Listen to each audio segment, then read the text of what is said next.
చూడండి friends, to infinitive ఎందుకు use చేస్తారంటే, టూ ప్లస్ ఇన్ఫినిటీ ఎందుకు యూజ్ చేస్తారంటే పర్పస్ ఈ పర్పస్ ఏంటి? వీళ్ళు ఏం చేస్తున్నారు? No action is being taken. మన ప్యాసేజ్ చెప్పుకున్నాం, ఈ టేకెన్ బై దెమ్, వాళ్ళ ద్వారా తీసుకోబడదు. ఎందుకు? పర్పస్ ఏంటి? To tackle the problem. Tackle అంటే ఏంటి? పరిష్కరించడం. Tackle the problem. అంతేనా? ప్రాబ్లం మీద రాసింది టు ట్యాకిల్ ది ప్రాబ్లం అంటే పర్పస్. ఇన్ఫినిటీ ఎందుకు వాడతాం? Purpose to tackle this problem అన్నారు కదా, ఈ ప్రాబ్లమ్ని యాక్షన్ ఈస్ టేకెన్, ఈ ప్రాబ్లమ్ని తీసుకోబడడం లేదు. ఆ పర్పస్ కోసం అసలు యాక్షన్ అనేది తీసుకోబడడం లేదు. ఎందుకు? పరిష్కరించడానికి యాక్షన్ అనేది తీసుకోబడడం లేదు. అక్కడ పర్పస్ ఏంటి అనేది యూజ్ చేస్తాం. ఇప్పుడు చూడండి, సో నేను అర్థం అవడానికి చెప్తున్నాను friends. You are watching my video to ఏంటి? To learn. పర్పస్ ఏంటి? మీ పర్పస్ ఏంటి? నా వీడియో ఎందుకు చూస్తున్నారు? What is the purpose behind that? So you want to learn English. So that's why you are watching my video.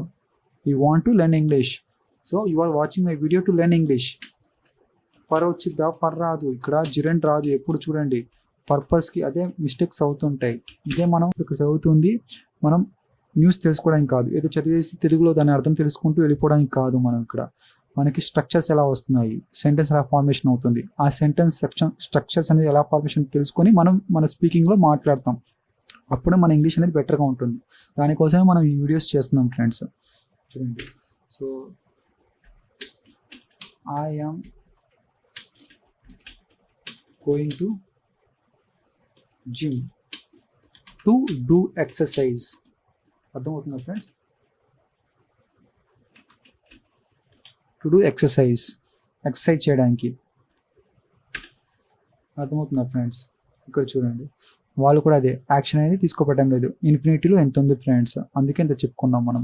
చూడండి, sterilising the క్యానైన్స్. Sterilising అంటే క్రిమిరహితం అంటారు కదా, క్రిమిరహితం. Sterilising the canines.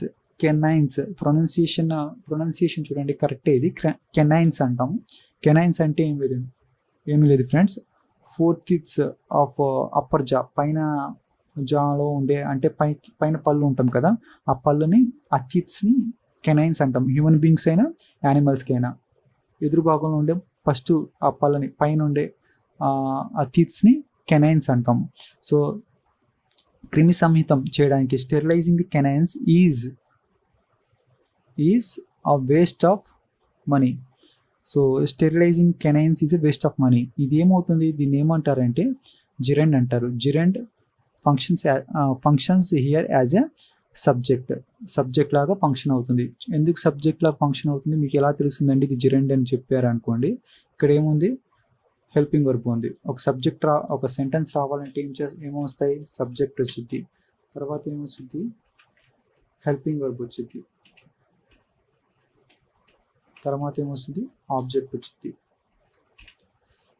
వచ్చిందా? హెల్పింగ్ వర్బ్ వచ్చింది, వర్బ్ కూడా వచ్చింది. సారీ, వర్బ్ వచ్చింది, తర్వాత ఆబ్జెక్ట్ వచ్చింది. ఇక్కడ చూడండి, సో స్టెరిలైజింగ్ ద కెనైన్స్. ఇక్కడ హెల్పింగ్ వర్బ్ ఏంటిది? ఇదే హెల్పింగ్ వర్బ్. ఏంటిది ఇక్కడ? ఈజ్. దీని ముందు ఏంటిది? సబ్జెక్ట్. దాని తర్వాత ఏంటిది? Is a waste of money. ఇది ఆబ్జెక్ట్ అయింది, ఇక్కడ వర్బ్ లేదు. సో సబ్జెక్ట్ ఉంది, సో హెల్పింగ్ వర్బ్ ఉంది. Is a waste of money. ఆ వేస్ట్ ఆఫ్ మనీ అనేది ఒక ఆబ్జెక్ట్ అయింది. సో దీన్ని ఏమంటారు అంటే స్టెరిలైజింగ్, జిరెండ్. So sterilising. చూడండి, ఇప్పుడు మీకు ఇంకో సెంటెన్స్ చూస్తాం. Learning English is not easy. వచ్చిందా gerund? Here gerund functions as a subject లాగా అవుతుందా? సో తర్వాత speaking fluently.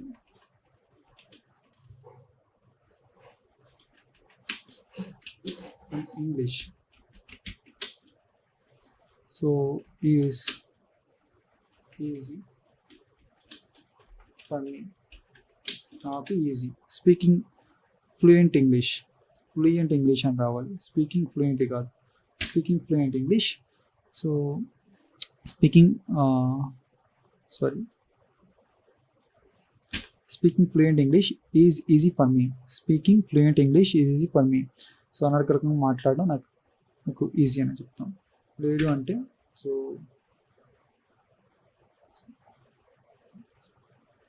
Convincing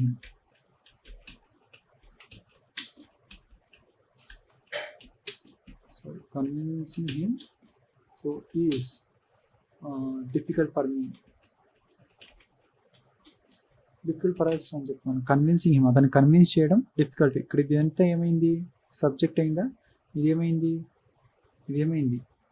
helping verb అయిందా, తర్వాత ఇదంతా ఏమైంది ఆబ్జెక్ట్ అయిందా, ఇదంతా ఏమైంది ఆబ్జెక్ట్ అయిందా లేదా, అదే చూడండి ఫ్రెండ్స్. సబ్జెక్ట్ ఇక్కడ కూడా అదే జరిగింది. So sterilising the canines is a waste of money, ఇక్కడ ఒక ఉంది. తర్వాత యాజ్ అని చెప్పారు, as they will not stop attacking people. As ఎందుకు ఇక్కడ యాజ్ వచ్చింది, యాజ్ అనేది ఇక్కడ సిన్స్ లాగా యూజ్ అవుతుంది. యాజ్ సిన్స్ ఎప్పుడు ఒకటే ఫ్రెండ్స్, చూడండి సిన్స్. సో సారీ, యాజ్ ఒకేలాగా వస్తాయి, కారణం తెలియదు. ఎందుకంటే ఈ రెండు బికాజ్ లాగానే యూజ్ అవుతాయి, కానీ బికాజ్కి దీనికి డిఫరెన్స్ ఏంటంటే బికాజ్ ఏ కారణం ఏంటి ఎందుకంటేనే మీనింగ్ వచ్చింది, సిన్స్ అయినా యాజ్ అయినా. ఇక్కడ బికాజ్ సిన్స్కి యాజ్కి తేడా ఏంటంటే, ఇక్కడ బికాజ్ ఎందుకు యూజ్ చేయలేదంటే ఆ కారణం అనేది మనకు తెలుసు, తెలియని కారణం అనుకుంటే చెప్పేస్తాము. సో చూడండి, ఐ విల్ నాట్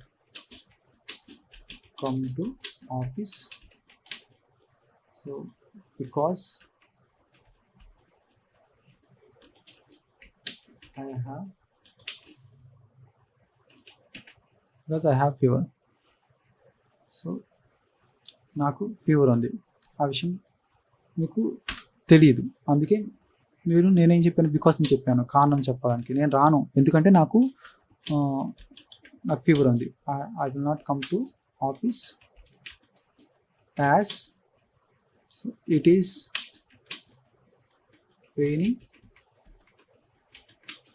outside. బయట వర్షం పడుతుంది మీకు తెలుస్తుంది కదా, మీరు అక్కడ ఉన్నాయంటే ఆ వర్షం పడుతుంది అనే సంగతి మీకు కూడా తెలుస్తుంది కదా.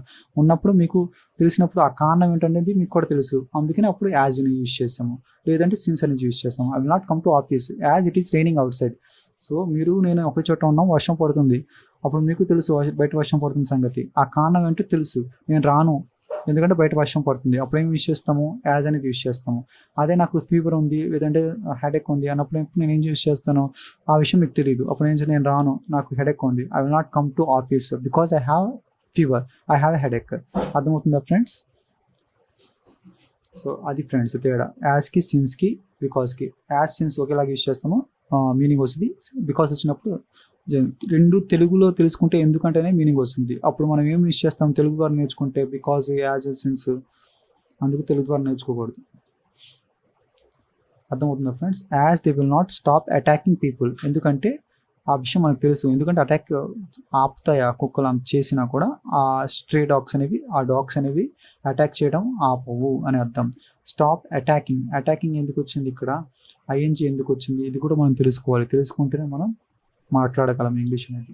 దే విల్ నాట్, సో చూడండి, they will not stop attacking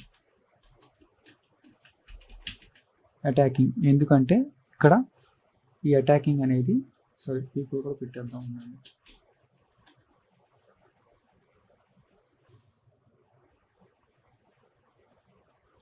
they will not stop attacking people. So చూసారా, ఇదంతా ఏమైంది ఇందాక, ఇక్కడ ఏమైంది జిరెండ్ ఏమైంది, ఇక్కడ functions here as a subject. ఇక్కడ ఏమవుతుందంటే ఇక్కడ ఆబ్జెక్ట్లా పనిచేస్తుంది జిరెండ్ అనేది. ఇది కూడా జిరెండే, అటాకింగ్ ఐఎన్జీ ఉంది కదా, జిరెండ్ వర్బ్ ఐఎన్జీని ఏమంటారు, జిరెండ్ అంటారు. సో సబ్జెక్ట్ వచ్చింది, తర్వాత ఏమొస్తుంది తర్వాత హెల్పింగ్ వర్బ్, తర్వాత వర్బ్, తర్వాత ఆబ్జెక్ట్ వస్తుంది. చూడండి, దే వచ్చిందా సబ్జెక్ట్, తర్వాత హెల్పింగ్ వర్బ్ విల్ వచ్చిందా, నాట్ నెగిటివ్లో ఉంది, విల్ నాట్ వచ్చింది. తర్వాత ఏముంది, స్టాప్ అనేది వర్బే కదా. దాని తర్వాత వచ్చింది ఏంటి, అటాకింగ్ పీపుల్. ఇదంతా ఏమైందంటే ఆబ్జెక్ట్ అయింది. ఇక్కడ అటాకింగ్ అనేది అటాక్ రావచ్చు కదా అంటే వర్బ్ వస్తుందా, రాదు కదా. ఒక వర్బ్ ఉంది, మీ పక్కన ఒక వర్బ్ ఉంది. సో సో అటాక్ పీపుల్ అని ఉంటే ఎలా వచ్చింది, వర్బ్ తర్వాత వర్బ్ రాదు కదా. అందుకే దాన్ని ఏం చేయమన్నానంటే జిరెండ్ అని చేస్తారు. ఇది ఇంగ్లీష్ రూల్, ఇంగ్లీష్ గ్రామర్ యొక్క రూల్. వాళ్ళు ఆ రూల్ ప్రకారం చెప్పారు కాబట్టి మనం ఇది ఫాలో అవుతున్నాము. They will not stop attacking. Stop తర్వాత ఎప్పుడు ఎందుకు ఐఎన్జీ వస్తుంది అని ఎవరైనా అడిగారు అనుకోండి, ఇది చెప్పండి. అందరు చెప్తారు స్టాప్ తర్వాత ఐఎన్జీ పెట్టి యూజ్ చేయాలి అని. ఎందుకు వస్తుందని కూడా చెప్పాలి, చెప్తేనే కదా మీకు తెలుస్తుంది. కొన్నిసార్లు కన్ఫ్యూజ్ అవుతాం మనం తెలిసినా కూడా. అది ఎందుకు వస్తుందని తెలిసిపోయింది అనుకోండి, క్లారిటీ ఉంటుంది. స్టాప్ తర్వాత అటాకింగ్ ఎందుకంటే ఇక్కడ సబ్జెక్ట్ వచ్చేసింది, సారీ వర్బ్ వచ్చేసింది. వర్బ్ తర్వాత వర్బ్ రాదు. గ్రామర్ రూల్ ప్రకారం వర్బ్ తర్వాత వర్బ్ అనేది రాదు. సో అందుకని అటాకింగ్ తర్వాత ఐఎన్జీ చేసేసారు, దాన్ని జిరెండ్ చేయమన్నారు. ఐఎన్జీ వర్బ్ ఐఎన్జీ ఏమవుతుంది, జిరెండ్. అందుకే వర్బ్ తర్వాత మళ్ళీ వర్బ్ ఉన్నదాన్ని దాన్ని ఐఎన్జీ చేసేస్తే ఏమైందంటే అది ఒక జిరెండ్ అయిపోయింది. సో ఈ జిరెండ్ మొత్తం ఇక్కడ నుంచి ఇక్కడ ఏమైందంటే ఆబ్జెక్ట్ రూపంలో ఉంటుంది. అందుకే so gerund function here as a object. Subject లాగా యూజ్ అవుతుంది, జిరెండ్ ఆబ్జెక్ట్ లాగా యూజ్ అవుతుంది. తర్వాత ప్రిపోజిషనల్ ఆబ్జెక్ట్ లాగా యూజ్ అవుతుంది. అదేంటిది ఒకసారి ఒక సెంటెన్స్ చెప్పుకుందాం. Thanks for helping me. Thanks for helping me. చూసారా, ప్రిపోజిషన్ తర్వాత వచ్చిందా ఐఎన్జీ, ప్రొఫెషనల్ ఆబ్జెక్ట్ అంటారు. తర్వాత చెప్తాను మళ్ళీ వచ్చినప్పుడు.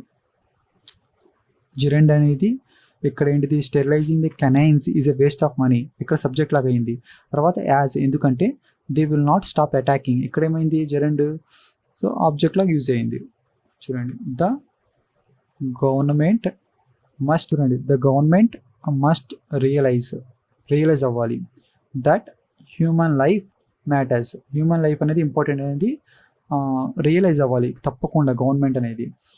So and must be protected, protect అవ్వబడాలి, మస్ట్ బి ప్రొటెక్టెడ్. సో చూడండి, ద గవర్నమెంట్ మస్ట్ రియలైజ్ అవ్వాలి that human life matters, important అని.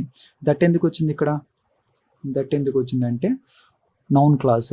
నీ ఎన్నిసార్లు వచ్చినా అన్నిసార్లు చెప్తాను ఫ్రెండ్స్, ఎందుకంటే మనకి ఇంగ్లీష్ రావాలి, మనకి సెంటెన్స్ అనేది ఎలా ఫార్మేషన్ అవుతుంది, నౌన్ క్లాసెస్ ఎలా వస్తుంది, జిరెండ్ ఎలా వస్తుంది, ఇన్ఫినిటీ ఎలా వస్తుంది, అవన్నీ మనం తెలుసుకుంటేనే కదా రేపు పొద్దున మనం స్పీకింగ్ చేస్తున్నప్పుడు మనం మాట్లాడగలం తప్పులు లేకుండా.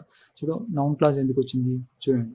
సో ద గవర్నమెంట్ మస్ట్ తప్పకుండా రియలైజ్ అవ్వాలి, అక్కడితో అయిపోయింది. దాని తర్వాత హ్యూమన్ లైఫ్ మ్యాటర్స్, ఇంకో సెంటెన్స్ అనేది డిపెండ్ అయ్యి ఉంది ఇక్కడ. సో నౌన్ క్లాస్ దట్ అని పెట్టారు. ద గవర్నమెంట్ మస్ట్ తప్పకుండా రియలైజ్ అవ్వాలి. దేని గురించి, సో ఆన్ వాట్, సో దేని గురించి, దేని మీద రియలైజ్ అవ్వాలి అంటున్నాం. గవర్నమెంట్ దేని మీద, పూర్తవుతుందా పూర్తి అవ్వట్లా ఒక మ్యాటర్. అప్పుడు ఏమవుతుంది, ఇంకో సెంటెన్స్ అనేది ఒక భావం అనేది పూర్తి అవ్వట్లా. ఆ భావం పూర్తికి రావాలంటే ఇంకో సెంటెన్స్ మీద ఆధారపడుతుంది ఈ సెంటెన్స్. అప్పుడు సెంటెన్స్ మీద ఆధారపడుతుంది అంటే ఏంటి, క్లాజెస్ అనేవి రావాలి. క్లాజ్ అనేది ఇక్కడ డిపెండ్ అవ్వట్లేదు కాబట్టి నౌన్ క్లాజ్ అవుతుంది. అప్పుడు ఏం చెప్తాం, రిలేటివ్ ప్రొనౌన్ కానీ కంజంక్షన్ పెడతాం, దట్ పెడతాం.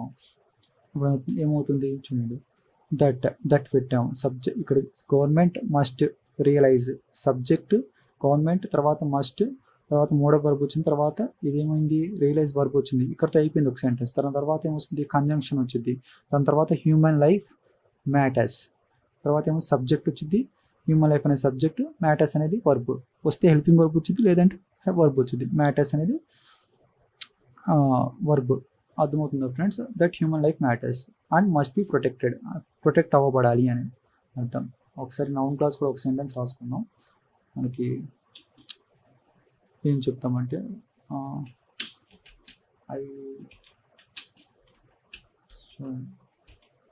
I don't know what her name is, ఆమె పేరేంటో తెలీదు అని చెప్పాను. ఇప్పుడు చూడండి, సబ్జెక్ట్ వచ్చింది ఐ, తర్వాత ఏమొచ్చింది హెల్పింగ్ వర్బ్, అది నెగిటివ్లో ఉండొచ్చు, ఇప్పుడు నెగిటివ్లో ఉంది. తర్వాత ఏమొచ్చింది వర్బ్, నౌన్ వచ్చిందా, దాని తర్వాత ఏమొచ్చింది, ఇంకో సెంటెన్స్లో కంజంక్షన్ వచ్చింది. కంజంక్షన్ అది రిలేటివ్ ప్రొనౌన్స్ వాట్, ఇక్కడ రిలేటివ్ ప్రొనౌన్ వాట్ వచ్చింది, కంజంక్షన్ దట్ కూడా రావచ్చు. తర్వాత ఏమొచ్చింది సబ్జెక్ట్. ఇక్కడ సబ్జెక్ట్ ఏంటిది, subject her name, her name అనేది సబ్జెక్ట్. తర్వాత ఏమవుతుంది, తర్వాత హెల్పింగ్ వర్బ్ వచ్చింది, హెల్పింగ్ వర్బ్ వచ్చిన తర్వాత హెల్పింగ్ వర్బ్ వచ్చిన తర్వాత వర్బ్ వచ్చింది. ఉంటే ఆబ్జెక్ట్లు కూడా వస్తాయి, ఉంటే ఇక్కడ లేవు కాబట్టి ఆబ్జెక్ట్ వచ్చింది. అర్థమైందా ఫ్రెండ్స్, నౌన్ క్లాస్ అనేది అర్థమైందా, చూడండి వస్తే ఆబ్జెక్ట్లు వస్తాయి, ఆబ్జెక్ట్ ఉంటే ఆబ్జెక్ట్ కూడా వస్తాయి. సో మీకు నేను చెప్పింది అర్థమైంది అనుకుంటున్నాను. సో మనం చాలానే డిస్కస్ చేసాము, న్యూస్ పేపర్ రీడింగ్లో చాలా డిస్కస్ చేసాము. సో మనం ఇక్కడ నేర్చుకునేది న్యూస్ చదవడానికి కాదు. సో ఇంగ్లీష్ సెంటెన్స్ అనే స్ట్రక్చర్స్ అని తెలుసుకొని మనం దాన్ని ఇంప్లిమెంట్ చేయాలి మన స్పీకింగ్లో, అప్పుడే మనం ఇంగ్లీష్ అనేది నేర్చుకోగలం, ఫ్లూయెన్సీ అనేది గెయిన్ చేయగలం. So we can get the fluency in English. So if you are new to here, please subscribe my channel so that we can upload more videos. Like చేయండి, share చేయండి, subscribe చేసుకోండి. Thank you so much.